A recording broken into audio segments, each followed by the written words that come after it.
Doctor Himanta Biswa Sarma ডাঙৰীয়া যে বাল্য বিবাহ আইনখন সৌ সিদিনা আপোনালোকে প্ৰস্তুত কৰি লৈছে নেকি? আমি সকলোৱে জানো যে বাল্য বিবাহ আইনখন আছে, ইমপ্লিমেণ্ট কৰিব পৰা নাই।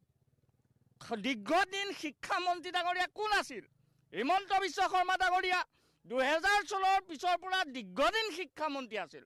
আপোনালোক সকলোৱে জানে তেওঁলোকৰ বায়'ডাটাবিলাক উলিয়াওক, সৰহসংখ্যকে অশিক্ষিত, মানে শিক্ষা পোহৰ পোৱা নাই কাৰণে তেওঁলোকে সৰুতে কি কৰিছে, বিয়া পাতিছে। তাৰ কাৰণে যোগনে কোন? হিমন্ত বিশ্ব শৰ্মা ডাঙৰীয়া। এইখন সকলোৱে জানে যে কেৱল চমক দিবলৈ চৰকাৰ আছে, কেৱল চমক।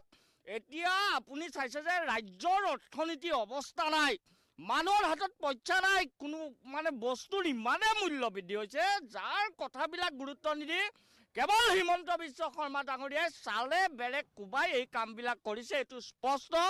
আমি গাঁৱৰ মানুহ হিচাপে এইটো খুব দুৰ্ভাগ্য কথা আখ্যা দিছোঁ। কিন্তু বাল্য বিবাহ যদি বন্ধ কৰিবলগীয়া হয়, প্ৰথম কথাটো হৈছে কি, শিক্ষা সৰ্বনাশ শিক্ষা দি নহয়, শিক্ষাক দিল্লীৰ আইডিঅলজিয়ে শিক্ষা দিয়ক, উচ্চ শিক্ষিত কৰক, জ্ঞানী কৰক, তেতিয়া অট'মেটিকলি বাল্য বিবাহ নোহোৱা হৈ যাব। আৰু যিসকল আমি নিজে দেখিছোঁ, মই ভুক্তভোগী, মোৰ ওচৰতে তেনেকুৱা এটা ঘটনা হৈছে যে যোৱা নিশা ছমহীয়া এটা শিশু এৰি থৈ স্বামীজনক লৈ যোৱা হৈছে। এইটোৰ ৰেছপনচিবিলিটি কোন হ'ব? মানে আমিতো মানে বুৰঞ্জীত চবে জানো যে যি আমাৰ মহম্মদ বিন তুগলকৰ যিটো শাসন আছিল, একদম একেই শাসন হৈছে। হিমন্ত বিশ্ব শৰ্মা ডাঙৰীয়াক আমি এটা আহ্বান জনাব বিচাৰিছোঁ যে আপুনি যদি বাল্য বিবাহটো বন্ধ কৰিব বিচাৰিছে, ইতিমধ্যে আইনখন কিন্তু আছে, আইনখনৰ ইমপ্লিমেণ্টটো কঠোৰ কৰক, কঠোৰৰ পৰা কঠোৰ কৰক।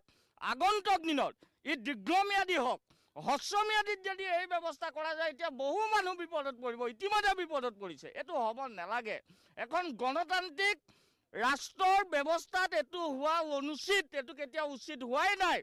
গতিকে আপুনি যদি বাল্য বিবাহ বন্ধ কৰিব বিচাৰিছে, তেনেহ'লে এটা কাম কৰক, আমাৰ যোনবিলাক প্ৰাথমিক স্কুল আছে, প্ৰাথমিক স্কুলবিলাক ইতিমধ্যে বহুত বন্ধ কৰি দিছে।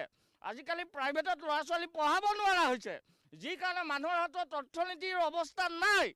তাৰপিছত অশিক্ষিত দিনে দিনে বাঢ়িছে, আৰু অশিক্ষিত হোৱাৰ কাৰণেই সাম্প্ৰতিক সময়ত এই যে এতিয়া যে হাজাৰ হাজাৰ মানুহবিলাক যে ওলাইছে, ইয়াৰ মূল কাৰণটো হৈছে শিক্ষা।